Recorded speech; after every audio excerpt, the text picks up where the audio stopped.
PT no interesse de manter uma máquina enorme que ele não pode perder. Então, por exemplo, o Trump aqui, o que a gente percebe? Ele tem feito coisas difíceis de entender? Tem.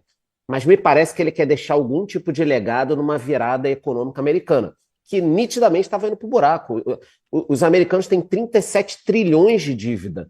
É insustentável. Por isso, até que o Elon Musk ou saiu do governo ou simulou essa briga, porque ele está vendo que a cada ano 1, 2, 3, 4 trilhões a mais de dívida. É insustentável isso. Então, o que está acontecendo é que eu acho que o Trump tenta deixar um legado econômico, só que o Lula tem um problema que é o seguinte: ele tem um legado de centenas de milhares de pessoas numa máquina no país que ele não pode perder o governo.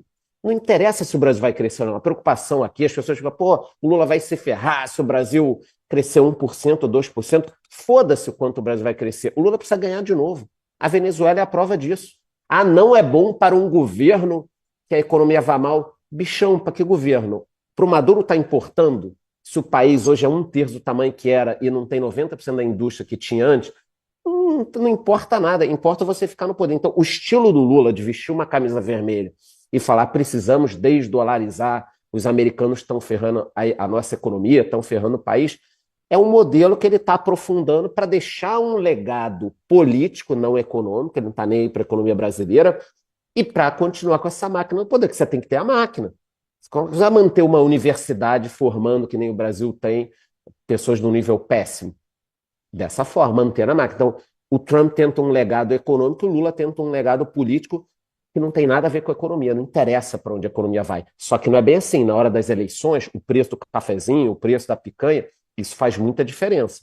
Mas ele não está preocupado, porque a Venezuela, por exemplo, para acabar e devolver a palavra, é a prova de que, a depender de como você pensa o seu modelo político-econômico, a economia não precisa estar bem. Você tem que ter as peças certas no país. Só isso.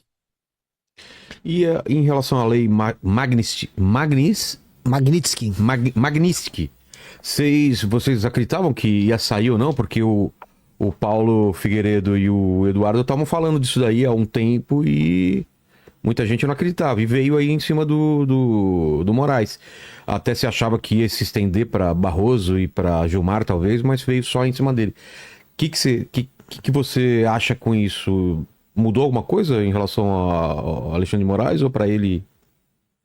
Eu acho que muda sim. Eu acho que naturalmente incomoda e, enfim, hoje em dia para falar sobre ministros de Suprema Corte a gente tem que ser muito cuidadoso, né? Então, ainda mais que enfim, eu tenho que ser bastante cuidadoso. Mas o que eu posso colocar aqui com muita tranquilidade é que os ministros e o seu entorno, eles têm grandes negócios, eles são, né, pessoas públicas com uma atividade causídica no mundo do direito bastante ativa e prolífica, e esse tipo de coisa, se estendida para familiares e pessoas próximas, ela é bastante danosa. O que é mais danoso é se a Magnitsky for, vamos dizer, aplicada e endereçada como ela é. O que eu quero dizer é, se instituições bancárias brasileiras, a gente focar muito em instituições bancárias, que elas fazem parte basicamente do fluxo internacional de capitais, você faz transações, você faz câmbio em dólar, elas realmente forem penalizadas por manterem contas e operações dos alvos da Magnitsky, o Brasil vai passar por um problema horrível que talvez seja mais grave que as tarifas, né? Você começa a colocar, vamos dizer, o setor financeiro brasileiro, que é, querendo ou não, vamos dizer, conectado em alguma medida ao fluxo global de capitais, você começa a colocar ele meio que em xeque. Os Estados Unidos não são como a gente no sentido de eu vou fazer meia aplicação. Se ele for fazer aplicação, ele tem que fazer aplicação por completo, tá? Ao mesmo tempo, a gente pode alegar que o Donald Trump, ele é um adversário à altura do Moraes. Obviamente, ele não é à altura porque ele é muito maior do que o Moraes, mas ele tem a mesma mentalidade. Porque assim como o Moraes, ele criou um inquérito que cruza muitas linhas do ponto de vista do direito para enfrentar os adversários dele, o Trump, ele, né, e o governo atual, ele tá utilizando a Magnitsky de uma maneira um pouquinho mais criativa para pegar os adversários dele. E o Paulo Figueiredo tinha anunciado que isso ia acontecer, o Alan dos Santos tinha anunciado, na verdade o Olavo de Carvalho já falava isso há muito tempo. E assim, crédito precisa ser dado para eles. O trabalho político que o Paulo Figueiredo tá fazendo está acontecendo. A gente pode fazer julgamento se isso é bom pro Brasil ou não, isso é uma outra discussão. A questão é que ele prometeu isso pro público deles e eles estão executando. E essa consequência política que envolve setor financeiro e ministro do STF, eu estou... Eu diria curioso, mas curioso não é a palavra certa, porque assim, isso pode ser muito ruim pro Brasil, então não é eu tô curioso, mas eu tô preocupado com essas consequências.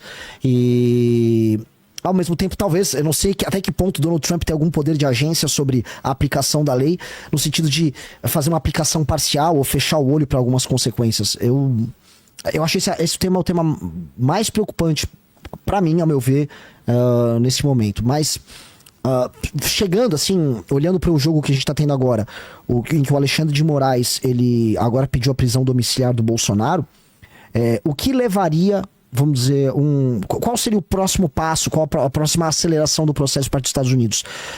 Se o pedido de prisão ele vai ser referendado pelos pares, por exemplo, no STF, isso vai para o pleno, porque o inquérito costuma ser sempre referendado para os demais ministros do Supremo. Se eles fizerem isso, por exemplo, eles vão ser alvo também da Magnitsky, isso vai ser anunciado. Pode ser uma possibilidade. O que eu sinto, né, os Estados Unidos eles estão atuando de maneira sistêmica contra o Brasil, contra o Alexandre de Moraes, mas eles também estão fazendo uma defesa de um aliado que é o Bolsonaro.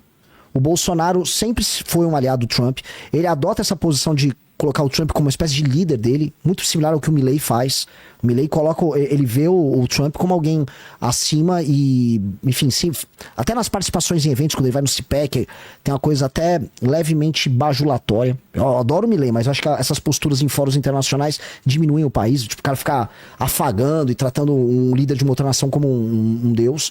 Mas o fato é, o Trump gosta disso, o Bolsonaro faria isso pelo Trump, e o Trump ele tem uma espécie de o grupo político dele, uma lealdade para com um grupo político que no Brasil tornaria o Brasil um aliado estratégico deles. E eu acho que eles gostariam de ter o Bolsonaro participando das eleições e o Brasil estrategicamente alinhado aos Estados Unidos nesse momento. Ô Charles, e essa lei Magnitsky?